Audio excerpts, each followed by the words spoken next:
রাজনীতিতে অবস্থান জানান দিয়ে মাঠে ফিরতে মরিয়া আওয়ামী লীগ। বিক্ষোভ মিছিলে ডাক দিয়েছে দলটি। এই কর্মসূচি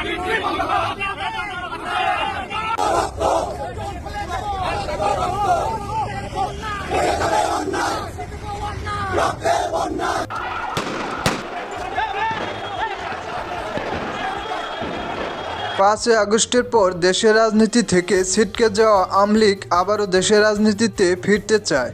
সেই লক্ষ্যে নিজেদের অবস্থান শক্ত করতে সাবেক প্রধানমন্ত্রী শেখ হাসিনার নির্দেশে হরতাল সহ বিভিন্ন কর্মসূচির মাধ্যমে সক্রিয় হচ্ছে আওয়ামী লীগের নেতাকর্মীরা।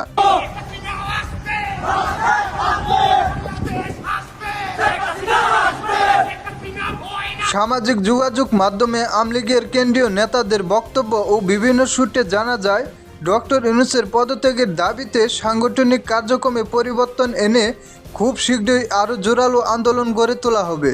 এছাড়াও গণতন্ত্র পুনরুদ্ধার ও অতিরিক্ত ভ্যাট বৃদ্ধির প্রতিবাদে চলতি মাসে রাজধানী ঢাকায় সমাবেশ করার পরিকল্পনা করছে আওয়ামী লীগ। অন্যদিকে সাবেক প্রধানমন্ত্রী শেখ হাসিনা সরকার ক্ষমতা হারানোর পর হামলা মামলার কারণে আত্মগোপনে থাকা নেতাকর্মীরা সামাজিক যোগাযোগ মাধ্যমে বিভিন্নভাবে নেতাকর্মীদের দিক নির্দেশনা দিয়ে যাচ্ছেন।